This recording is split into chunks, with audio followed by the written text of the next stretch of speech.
नमस्कार मित्रांनो, मी भरत Nagare MPSC mirror या यूट्यूब चॅनलवर तुम्हा सर्वांचं मनपूर्वक स्वागत करत आहे. तर सर्वप्रथम तुम्हा सर्वांना नववर्षाच्या हार्दिक शुभेच्छा. हे वर्ष आपणा सर्वांसाठी सुख समाधानाचं, यशाचं व उत्तम आरोग्याचं जाऊ अशी माझी निर्मिकचरणी प्रार्थना. तर आपण मागच्या लेक्चरमध्ये काय बघितलं, भारतीय राज्यघटनेतील भाग बघतो. तर भाग 1 ते 9 बी पर्यंत आपण बघितलं होतं. आज आपण उरलेले भाग म्हणजे भाग 10 ते 22 पर्यंत बघणार आहोत. लेक्चर मोठं होऊ शकतं कारण आपण सर्व भाग बघणार आहोत उरलेले. तरीच तुम्ही सर्वांनी शेवटपर्यंत टिकून राहा, तुमची निराशा होणार नाही याची काळजी मी घेतो. ठीक आहे. तर आपलं टेलिग्राम आणि यूट्यूब चॅनल एकाच नावाने MPSC मिरर, तुम्ही तिथे जाऊन फॉलो करू शकता. त्यानंतर आता आपण सुरुवात करूया भारतीय राज्यघटनेतील भाग. तर सर्वप्रथम भाग 10वा. तर भाग 10 मध्ये काय, अनुसूचित आणि आदिवासी क्षेत्र. अनुसूचित आणि आदिवासी क्षेत्र संबंधीच्या तरतुदी दिलेल्या आहे. त्यासाठी कलम 244 ते 244 ए सांगितलेलं आहे. तर भाग 10 मध्ये आपल्याला इथं लक्षात ठेवायचं काय फक्त की भाग 10 मध्ये कोणता भाग आहे म्हणजे काय, अनुसूचित आणि आदिवासी क्षेत्र. कारण या संबंधीच्या घटकावर अनेक प्रश्न विचारताना आपल्याला दिसत नाही. ओके. त्यानंतर भाग 11. तर भाग 11 काय, केंद्र व राज्य संबंध. तर भाग 11 मध्ये केंद्र व राज्य संबंधीच्या तरतुदी दिलेल्या आहे. त्यासाठी कलम 245 ते 263 यामध्ये तरतुदी दिलेल्या आहे. तर भारतीय घटनेचं स्वरूप कसं आहे, संघराज्य स्वरूप आहे. म्हणजे काय, तिथं सत्तेचं विकेंद्रीकरण झालेलं असतं. बरोबर ना, सत्तेची विभागणी झालेली असते केंद्र आणि राज्यामध्ये. तर कायदेविषयक, प्रशासकीय आणि वित्तीय अधिकाऱ्यांची केंद्र आणि राज्यामध्ये विभागणी झालेली आहे. परंतु तशी न्यायविषयक विभागणी झालेली आहे का, तर नाही. कारण भारतानं एकात्मिक न्यायव्यवस्था स्वीकारलेली आहे. तर केंद्र व राज्य संबंध या प्रकरणामध्ये कायदेविषयक संबंध आणि प्रशासकीय संबंधच्या तरतुदी दिलेल्या आहे. यासाठी दोन प्रकरणं. प्रकरण 1 कायदेविषयक संबंध. तर 245 ते 255 या कलमात कायदेविषयक संबंधीच्या तरतुदी दिलेल्या आहे. तर घटनेने केंद्र व राज्यामध्ये कायद्यांच्या विषयाची विभागणी 3 सूचीमध्ये केलेली आहे. 3 सूचीमध्ये, बरोबर. तर ते 7व्या परिशिष्टामध्ये सांगितलेले आहे. तर विषय दिलेले, तर ते आपण कोणाकडून घेतले, 7वं परिशिष्ट ऑस्ट्रेलियाकडून घेतलेलं आहे, बरोबर. तर त्यातील 3 सूची कोणत्या आहे, संघ सूची, राज्य सूची आणि समवर्ती सूची. तर मूळ घटनेत संघ सूचीमध्ये 97 विषय होते, आता किती, 100. राज्य सूचीमध्ये 66 होते, आता झालेले 61. आणि समवर्ती सूचीमध्ये 47 होते, जे की आता 52 झालेले आहे, बरोबर. तर आयोग प्रश्न कसा विचारतो, तुम्हाला विषय देतो आणि त्या संबंधीची सूची कोणती याबद्दल आयोग प्रश्न विचारत असतो. तर तुम्हाला माझा एक प्रश्न आहे की बाजारपेठा सध्या चर्चेत आहे. तर बाजारपेठा हा विषय या 3 सूचीमध्ये पैकी कोणत्या सूचीमध्ये असेल बाजारपेठा. ओके. तर इथं परत लक्षात ठेवायचं काय, तर आपण जी कायद्यांची विषयाची विभागणी घेतलेली तर ती 1935च्या कायद्याच्या आधारावर आहे, 1935च्या ॲक्टच्या आधारावर आहे. तर त्या 35च्या कायद्यानुसार सुद्धा त्यावेळेस 3 सूचीमध्ये विभागणी केलेली होती. परंतु तिथे जो शेषाधिकार होता तर तो गव्हर्नर जनरलकडे होता. सध्या कोणाकडे, तर तो केंद्राकडे. त्यानंतर प्रकरण 2 प्रशासकीय संबंध किंवा कार्यकारी संबंध. कलम काय, 256 ते 263. तर कायदेकारी विभागणी ही ताठर असते आणि कार्यकारी विभागणी ही लवचिक असते. म्हणजे काय, कायदेकारी विषय आपण जे वरती बघितले तर ते जर आपल्याला केंद्राकडून राज्याला द्यायचे म्हणजे केंद्र सूचित म्हणजे संघ सूचित, राज्य सूचित किंवा राज्यातून समवर्ती, तर तेवढं सोपं नाही. त्यासाठी घटनादुरुस्तीची गरज असते, म्हणजे ते ताठर आहे असं म्हणता येईल. जसं की आपण बघितलं, राज्य सूचीतले 66 विषय होते, तर ते पाच विषय हे आपण समवर्ती सूचीत टाकले होते. 42वी घटनादुरुस्ती करावी लागली होती त्यासाठी. पण कार्यकारी जर अधिकार आहे तर ते आपण त्यासाठी घटनादुरुस्तीची गरज नाही, ते लवचिक आहे. म्हणजे केंद्र राज्यांना किंवा राज्य केंद्रांना त्यांचे कार्यकारी अधिकार देऊ शकतात, फक्त त्यांच्या पूर्वसंमतीनं, बरोबर. म्हणजे काय, केंद्र व राज्य परस्परांना आपले कार्यकारी अधिकार प्रदान करू शकतात, बरोबर. त्यानंतर भाग 12. तर भाग 12 मध्ये काय, वित्त मालमत्ता करारनामे व खटले या संबंधीच्या तरतुदी दिलेल्या आहे भाग 12 मध्ये. त्या संबंधीचा कलम 264 ते 300 एम, एक मिनिट, 264 ते 300 ए. तर केंद्राच्या वित्तीय संसाधनामधून राज्यांना सहाय्यक अनुदान देण्याची तरतूद या भागात सांगितलेली आहे. म्हणजे भाग 12 मध्ये काय, वित्तीय संबंध सांगितलेले आहे. तर इथं लक्षात काय ठेवायचं आहे, त्यातल्या त्यात म्हणजे प्रश्न विचारला तर काय विचारू शकतात, वैधानिक अनुदाने त्या संबंधीचं कलम कोणतं आहे, तर ते किती, 275 कलम आहे. आणि वैधानिक अनुदाने हे वित्त आयोगाच्या शिफारशीनुसार दिले जातात. आणि स्वच्छ दिन अनुदाने तर त्या संबंधीचं कलम 282. तर स्वच्छ दिन अनुदाने हे नीती आयोगाच्या शिफारशीनुसार दिले जातात. त्यानंतर कर्ज, तर हे विचारलं तर हे विचारू शकतात काय, कर्ज. तर 292 मध्ये काय सांगितलं की केंद्र कोणाकडून कर्ज घेऊ शकतं, तर केंद्र भारतातून तसंच परदेशातून कर्ज घेऊ शकतं. आणि राज्याचा विचार जर केला 293 कलम, तर राज्य फक्त भारतातूनच कर्ज घेऊ शकतं, परदेशातून घेऊ शकतं का? नाही. त्यानंतर भाग 13, तर या भागासंबंधी सुद्धा आयोग प्रश्न विचारत नाही, त्यामुळे जास्त बघण्याचं गरजच नाही, फक्त आपण टायटल बघूया. तर भाग 13 मध्ये काय, व्यापार वाणिज्य आणि भारतीय क्षेत्रातील व्यवहार, व्यापार वाणिज्य आणि भारतीय क्षेत्रातील व्यवहार या संबंधीच्या तरतुदी भाग 13 मध्ये दिलेल्या आहे, कलम 301 ते 307. ओके. त्यानंतर भाग 14, तर भाग 14 मध्ये काय, केंद्र व राज्यातील सेवा या संबंधीच्या तरतुदी सांगितलेल्या आहे, आणि त्या संबंधीचं कलम जर म्हटलं तर 308 ते 323. बरोबर. तर भाग 14 मध्ये दोन प्रकरण आहे, एक पहिल्यामध्ये सेवा सांगितलेल्या आणि दुसऱ्यामध्ये संघ व राज्य लोकसेवक आयोग यांच्या संबंधीच्या तरतुदी दिलेल्या आहे. तर आता आपण बघू प्रकरण 1 मध्ये काय, सेवा, कलम 308 ते 314. तर मग आपल्याला अखिल भारतीय सेवा, केंद्रीय सेवा आणि राज्य सेवाबद्दलच्या तरतुदी सांगितलेल्या आहे. पहिल्या प्रकरणामध्ये कलम 312 काय, अखिल भारतीय सेवा, त्यासाठीचं कलम आहे 312, महत्त्वाचं आहे, बरेच वेळेस प्रश्न विचारलेला आहे. तर मूळ घटनेत दोनच अखिल भारतीय सेवा होत्या, कोणत्या, IAS आणि IPS, 1947 ला निर्माण झाल्या. परंतु जर आपल्याला जर एखादी नवीन अखिल भारतीय सेवा जर निर्माण करायची असेल तर तो अधिकार कोणाला आहे, संसदेला अधिकार आहे. तर संसद त्यासाठी कायदा करते, परंतु त्या आशयाचा ठराव पहिला राज्यसभेत पास झाला पाहिजे, तो पण विशेष बहुमताने पास जर झाला तर संसद तशा प्रकारचा कायदा करू शकते. मग आतापर्यंत फक्त एकच नवीन अखिल भारतीय सेवा ऍड झालेली आहे, ती कोणती, IFS म्हणजे भारतीय वन सेवा, इंडियन फॉरेस्ट सर्व्हिस, 1966 ला. तर राज्य पुनर्रचना आयोग आणि 5वा केंद्रीय वित्त आयोग या दोघांनी सुद्धा काय सांगितलं होतं की भारतीय वैद्यकीय व आरोग्य सेवा, भारतीय अभियांत्रिकी सेवा आणि भारतीय वन सेवा या 3 नवीन अखिल भारतीय सेवा निर्माण कराव्या अशी शिफारस केली होती या दोघांनी पण, कोण, राज्य पुनर्रचना आयोग आणि 5वा केंद्रीय वित्त आयोग. परंतु निर्माण काय झालं, फक्त भारतीय वन सेवाच निर्माण झाला, केंद्रीय म्हणजे वैद्यकीय आरोग्य सेवा आणि अभियांत्रिकी सेवा निर्माण झाल्या नाहीत.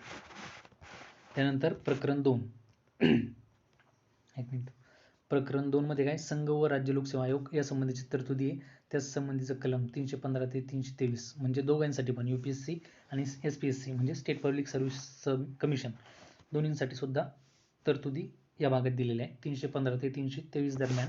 ओके.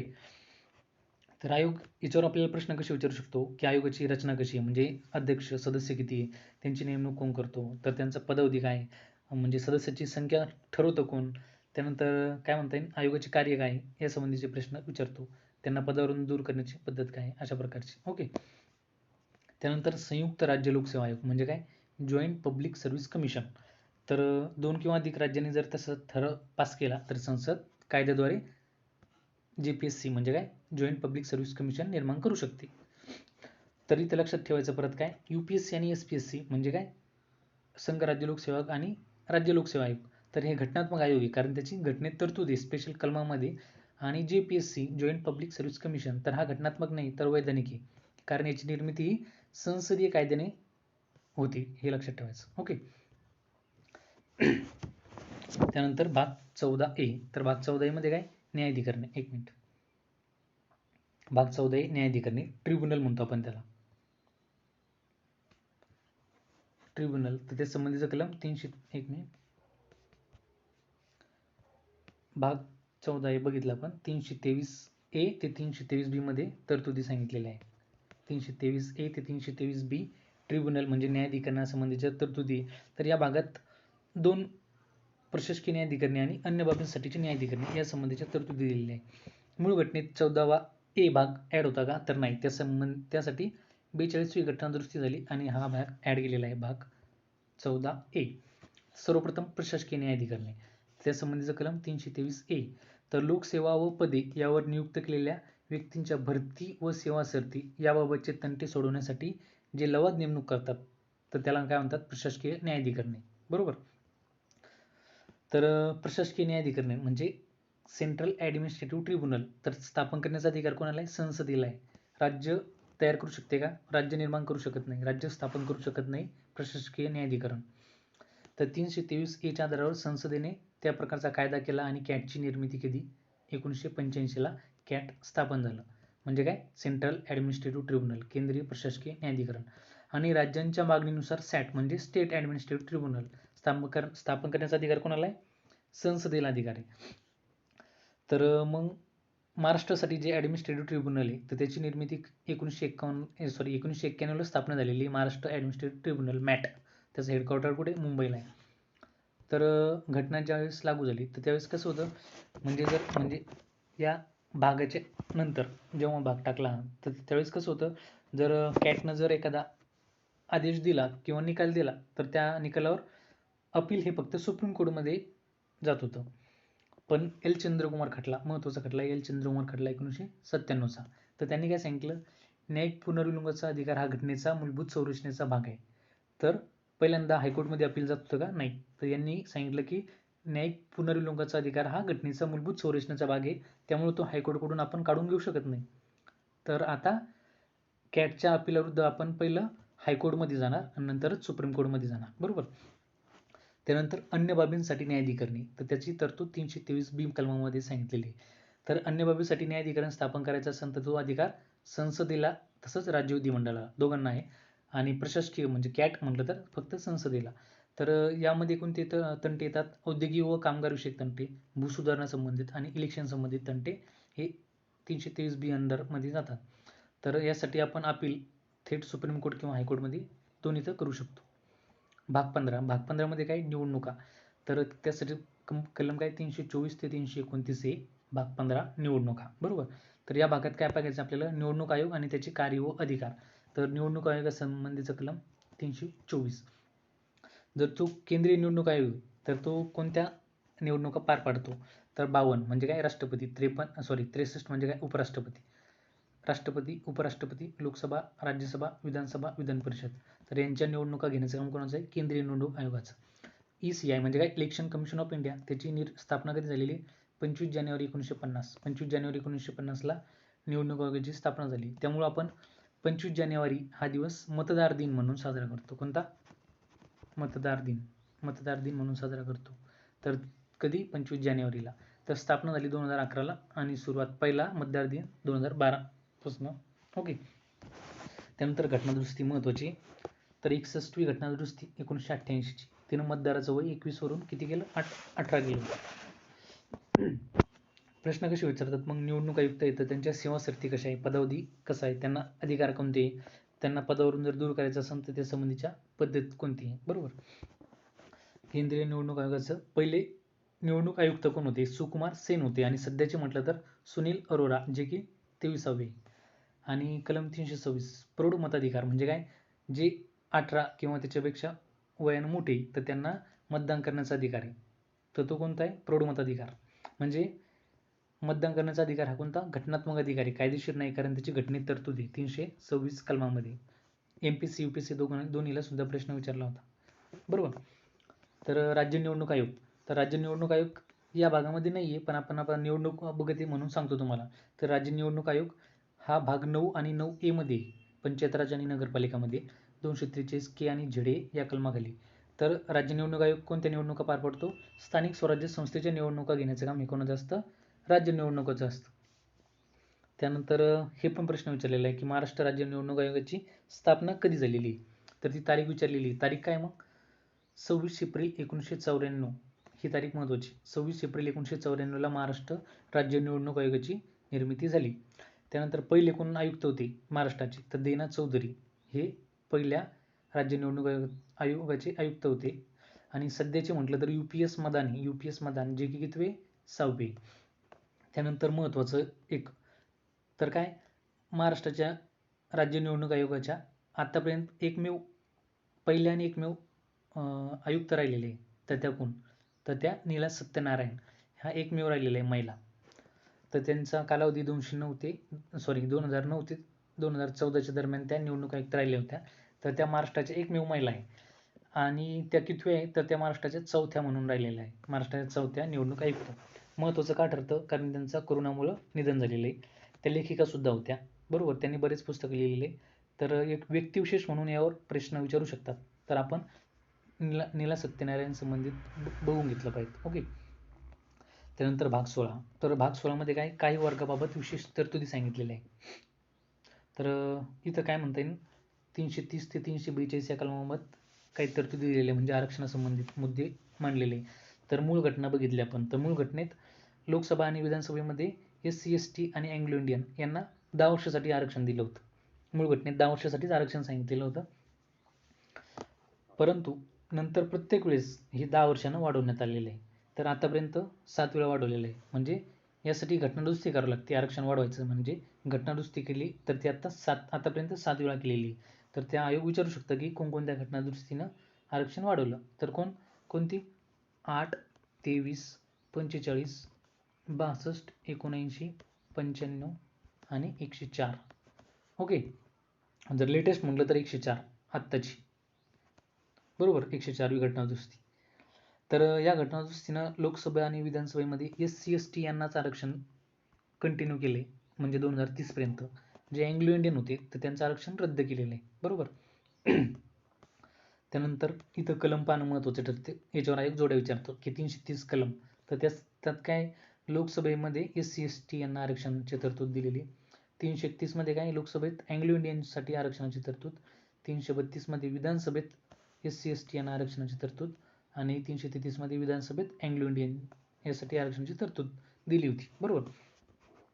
त्यानंतर या भागामध्ये national commission for SC, national commission for ST आणि national commission for backward class या संबंधीच्या तरतुदी दिलेल्या आहे, आयोग दिलेले नाही का. तर एक कलम विचारतात किंवा घटनादुरुस्तीनं कोणत्या घटनादुरुस्ती निर्माण झाली या संबंधित सुद्धा विचारू शकतात. तर SC ST तर हे पहिल्यांदा एकत्र होते, पण 89व्या घटनादुरुस्तीनं हे वेगळे केलेले. 338 कलमाखाली national commission for SC, 338A मध्ये ST, बरोबर. आणि जी अशा घटनादुरुस्ती झाली होती 102 national commission for backward class NCBC, तर तिने 338B कलम ॲड केलं होतं. 338B मध्ये national commission for backward class घटनादुरुस्ती 102वी, बरोबर. तर माझा प्रश्न तुम्हाला आहे, त्याचं तुम्ही कमेंटद्वारे उत्तर मला कळवा. तर काय जी आरक्षण वाढवण्यासाठी घटनादुरुस्ती होती तर ती कोणती, म्हणजे साधी बहुमताने होती का विशेष बहुमताने होती का विशेष बहुमत प्लस अर्ध्या राज्य विधिमंडळाची सहमती लागते, त्याचं उत्तर मला कळवा. त्यानंतर भाग 17. तर भाग 17 मध्ये काय अधिकृत भाषा सांगितलेलं आहे. तर त्यासाठी कलम काय 343 ते 351. तर यामध्ये 4 प्रकरणं होती. पहिलं प्रकरण संघराज्याची भाषा. तर संघराज्याची भाषा कोणती, हिंदी सांगितलेली. 343 ते 44 कलमात तरतूद दिलेली आहे. तर BG खेर यांच्या अध्यक्षतेखाली राजभाषा आयोग नेमला होता राष्ट्रपतींना. तो कधीचा आहे, 1955 चा आहे. प्रकरण 2 मध्येच काय सांगितले, प्रादेशिक भाषा. प्रकरण 2 मध्ये प्रादेशिक भाषा कलम 345 ते 347. तर आपल्याला असं काही बंधन नाही की प्रादेशिक भाषा ही 8व्या अनुसूचीतील असली पाहिजे, असं काही बंधन आहे का, तर नाही. मग 8वी अनुसूचीमध्ये काय सांगितलेलं आहे, भाषा सांगितलेलं आहे. तर त्या मूळ घटनेत किती होत्या, 14 होत्या. त्यानंतर घटनादुरुस्तीनं 8 भाषा ॲड केलेल्या आहे. आता किती आहे, मग 22 भाषा आहे. तर परत तुम्हाला एक प्रश्न की ज्या 8 भाषा ॲड केल्या तर त्या कोणत्या घटनादुरुस्तीनं कोणत्या भाषा ॲड केल्या, याचं उत्तर तुम्ही कमेंटद्वारे कळवा. त्यानंतर प्रकरण 3. तर त्यामध्ये काय सुप्रीम कोर्ट आणि हायकोर्टमधील भाषा कलम 348 आणि 349. प्रकरण 4 मध्ये विशेष आदेश कलम 350 ते 351. तर जे आपण खालचे कलम दिलेले तर ते महत्त्वाचे, त्याच्यावर आयोग अशा प्रश्न विचारते. 350A. तर 350A ही 7व्या घटनादुरुस्तीने ॲड केलेली आहे, 7व्या. तर त्यामध्ये काय प्राथमिक स्तरावर मातृभाषेतून शिक्षणाच्या सोयी, बरोबर. आणि 350B 7व्या घटनादुरुस्तीनेच ॲड केलेलं आहे. त्यात काय सांगितलंय, भाषिक अल्पसंख्याक समाजाकरता विशेष अधिकारी नेमण्याची तरतूद सांगितलेली होती. आणि 351 मध्ये हिंदी भाषेच्या विकासासाठी मार्गदर्शक तत्व. ओके. त्यानंतर भाग 18. तर भाग 18 मध्ये काय, एक सेकंड, भाग 18 मध्ये आणीबाणीविषयक तरतुदी सांगितलेले आहे. भाग 18 आणीबाणीविषयक तरतुदी कलम काय 352 ते 360. तर देशाची सुरक्षा, अखंडता व स्थैर्य आणि राज्य शासनाचे प्रभावी कामकाज यांच्या संरक्षणासाठी आणीबाणीची तरतूद घटनेत दिलेली होती. तर आणीबाणी ह्या 3 प्रकारच्या आहे, राष्ट्रीय आणीबाणी, राष्ट्रपती राजवट आणि वित्तीय आणीबाणी. तर आता एक एक बघू आपण. राष्ट्रीय आणीबाणी. तर राष्ट्रीय आणीबाणीसाठीचं कलम काय 352 राष्ट्रीय आणीबाणी. तर त्याला घटनेत आणीबाणी असा शब्दप्रयोग केलेला नाही, तर काय सांगितलेलं आहे, आणीबाणीची उद्घोषणा असा शब्दप्रयोग केलेला आहे. तर राष्ट्रीय आणीबाणी आपण 3 कारणांना लावू शकतो, युद्ध, परकीय आक्रमण आणि सशस्त्र बंड. तर सशस्त्र बंड हा शब्दप्रयोग घटनेत मूळतः नव्हता. तर ती तिसरी आणीबाणी लागली होती अंतर्गत अशांतता या कारणावरून. तर त्यानंतर 44व्या घटनादुरुस्तीनं अंतर्गत अशांतताच्या ऐवजी सशस्त्र बंड हा शब्दप्रयोग केला होता, बरोबर. मग आतापर्यंत किती आणीबाणी लागल्या, राष्ट्रीय आणीबाणी 3. तर पहिली कोणती? चीन आक्रमणाच्या वेळेस 1962ला. त्यानंतर दुसरी पाकिस्तान आक्रमण 1971ला आणि तिसरी अंतर्गत अशांतता या कारणावरून 1975ला. ओके. त्यानंतर राष्ट्रपती राजवट. तर राष्ट्रपती राजवटलाच आपण राज्य आणीबाणी किंवा घटनात्मक आणीबाणी असं म्हणतो, परंतु घटनेत याला आणीबाणी म्हटलेलं आहे का? तर नाही. तर राष्ट्रपती राजवट आपण 2 कारणावरून लावू शकतो. कलम 356 त्यामध्ये काय सांगितलं? राज्यातील घटनात्मक यंत्रणा जर अपयशी ठरली तर लावता येते. आणि 365 मध्ये काय सांगितले की केंद्राच्या निर्देशाचे पालन करण्यात जर राज्यांनी जर कसूर केला तर 2 कारणांना आपण राष्ट्रपती राजवट लावू शकतो. मग महाराष्ट्रात आतापर्यंत किती लागली? तर महाराष्ट्रात आतापर्यंत राष्ट्रपती राजवट 3 वेळेस लागली आहे. कधी? 1980, 2014 आणि 2019. तर 1980ला 113 दिवस लागली होती. त्यावेळेस राष्ट्रपती कोण होते? नीलम संजीव रेड्डी. आणि राज्यपाल म्हटलं तर सादिक अली होते. त्यानंतर 2014ला 32 दिवस लागली होती. त्यावेळेस कोण होते? प्रणव मुखर्जी राष्ट्रपती. आणि राज्यपाल कोण होते? विद्यासागर राव. आणि जी लेटेस्टची म्हणजे मागच्या वर्षी 12 ते 23 नोव्हेंबर ही तारीख सुद्धा विचारू शकतात. 12 ते 23 नोव्हेंबर 2019. त्यावेळेस किती दिवस? 12 दिवस लागली होती. राष्ट्रपती होते रामनाथ कोविंद म्हणजे आईच. आणि राज्यपाल कोण? भगतसिंग कोश्यारी. मग इथं महत्त्वाचं परत काय ठरतं की असे कोणते 2 राज्य आहे की तिथं आजपर्यंत राष्ट्रपती राजवट लागलेलीच नाही. ते 2 राज्य कोणते? छत्तीसगड आणि तेलंगणा. तर ह्या 2 राज्यामध्ये आतापर्यंत राष्ट्रपती राजवट लागलेलीच नाही. त्यानंतर परत काय की असं कोणतं राज्य आहे की तिथं सर्वात कमी काळासाठी राष्ट्रपती राजवट लागली? तर ते कोणतं? कर्नाटक. तिथं फक्त किती? 7 दिवस राष्ट्रपती राजवट लागली होती. महाराष्ट्राचा विचार केला तर महाराष्ट्रात पहिल्यांदा वेळेस 113, नंतर 32 आणि आता किती? 12. म्हणजे टोटल किती? 157 दिवस राष्ट्रपती राजवट लागली होती. ओके. नंतर वित्तीय आणीबाणी. तर वित्तीय आणीबाणीसाठी कलम काय? 365. आर्थिक स्थैर्य धोक्यात जर आलं, अशी जर खात्री जरी निर्माण झाली तरी आपण वित्तीय आणीबाणी लावू शकतो. कोण? राष्ट्रपती. तर या घटकावर प्रश्न कसा विचारतो की मान्यता जर घ्यायची असेल तर ती त्यासाठीचा कालावधी काय आहे नाही का? त्यानंतर अंमल. तर तो साधे बहुमत लागन का विशेष बहुमत लागन? त्यानंतर आणीबाणी लागल्यानंतर कायदेमंडळ आणि कार्यकारी मंडळ कशा प्रकारचा परिणाम होतो हे या भागात विचारलं जातं. त्यानंतर भाग 19. तर भाग 19 संकीर्ण. भाग 19 मध्ये संकीर्ण कलम 361 ते 367. तर या घटकावर आयोग प्रश्न विचारत नाही. आयोगाने प्रश्न विचारलेला नाही. फक्त आपण लक्षात काय ठेवायचं? भाग 19 मध्ये संकीर्ण कलम 361 ते 367. त्यानंतर भाग 20. भाग 20 मध्ये काय? घटनादुरुस्तीची तरतूद सांगितलेली आहे कलम 368. तर घटनादुरुस्ती आपण कोणाकडून घेतली? साऊथ आफ्रिकेकडून घेतलेली आहे. त्यानंतर घटनादुरुस्ती विधेयक आपण एकतर लोकसभा किंवा राज्यसभेतच मांडू शकतो. कुठं? लोकसभा किंवा राज्यसभा. तर राज्य विधिमंडळात मांडता येत नाही. USA मध्ये राज्य विधिमंडळात सुद्धा घटनादुरुस्ती विधेयक मांडता येतं, आपल्या इथं नाही. त्यानंतर राष्ट्रपतीची पूर्वसंमती गरजेची असते का? तर राष्ट्रपतीची पूर्वसंमती ही गरजेची नसते घटनादुरुस्ती विधेयकासाठी. परंतु ते जर धनविधेयक असतं तर तिथं पूर्वसंमती लागते. त्यानंतर मंत्र्याला खाजगी सदस्याला सुद्धा मांडता येतं घटनादुरुस्ती विधेयक. त्यानंतर लक्षात काय? ब्रिटन इतकी सोपी नाही घटनादुरुस्तीची पद्धत आपल्या इथं आणि US इतकी अवघड सुद्धा नाही. आणि जर घटनादुरुस्ती विधेयकाबद्दल जर मतभेद जर झाला तर संयुक्त बैठकीची तरतूद आहे का? नाही आहे. संयुक्त बैठकीचा कलम 108 कोणाकडून घेतलेली? ऑस्ट्रेलियाकडून घेतलेली संयुक्त बैठक. त्यानंतर तर घटनादुरुस्ती विधेयकाला संमती द्यावीच लागते राष्ट्रपतींना. 24व्या घटनादुरुस्तीत सांगितलेलं आहे की राष्ट्रपती घटनादुरुस्ती विधेयकाला संमती देईलच, बंधनकारक. त्यानंतर न्यायालयात आव्हान. तर घटनादुरुस्तीला न्यायालयात आव्हान दिलं जातं. जे 99 घटनादुरुस्ती होती कशा संबंधीची होती? NGSC न्यायाधीशाच्या नेमणुकीसंबंधीचा आयोग होता. तर तो नेमला होता, परंतु तो सुप्रीम कोर्टनं अवैध ठरवला. म्हणजे न्यायालयात आव्हान दिलं जातं, घटनादुरुस्ती विधेयकाला आव्हान दिलं जातं. तर मग आता पूर्वीसारखंच कोलेजियम पद्धतीनं न्यायाधीशांची नेमणूक केली जाते, बरोबर.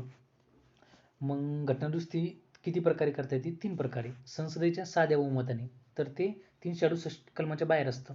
नंतर संसदेच्या विशेष बहुमताने म्हणजे मूलभूत हक्क, त्यानंतर कर्तव्य DPSP मध्ये जर बदल करायचा असेल तर विशेष बहुमत. आणि संसदेचे विशेष बहुमत व निम्म्या राज्यांच्या विधिमंडळाचे साधे बहुमत. तर यानं कोणत्या? 7व्या अनुसूचित बदल करायचा आहे, बरोबर. तर तेव्हा म्हणजे अजून बरेच तरतुदी आहे, तर आपण त्यानंतर बघत जाऊ ज्यावेळेस आपण तो भाग बघणार आहोत तेव्हा इन डिटेल बघणार आहोत. त्यानंतर ह्या ज्या खाली घटनादुरुस्ती दिलेल्या आहे ह्या आपल्या पाठच आहेत, बरोबर. त्यानंतर तुम्हाला लेटेस्टच्या घटनादुरुस्ती आपण थोडक्यात बघू. 101. तर 100 बांगलादेश भूसीमा करार होता. 101 म्हणलं तर GST संबंधीची होती. 102 म्हणलं तर पहिला आपण national commission for backward class. 103 काय होतं, EWS म्हणजे काय, इकॉनॉमिकली विकट सेक्शन, म्हणजे काय, जे आर्थिकदृष्ट्या मागासलेले म्हणजे खुल्या गटातील, तर ज्यांचं उत्पन्न 8 लाखापेक्षा कमी, तर त्यांना EWS, तर त्यांना 10% आरक्षणाची तरतूद होती. कोणती, 103वी घटना दुरुस्ती.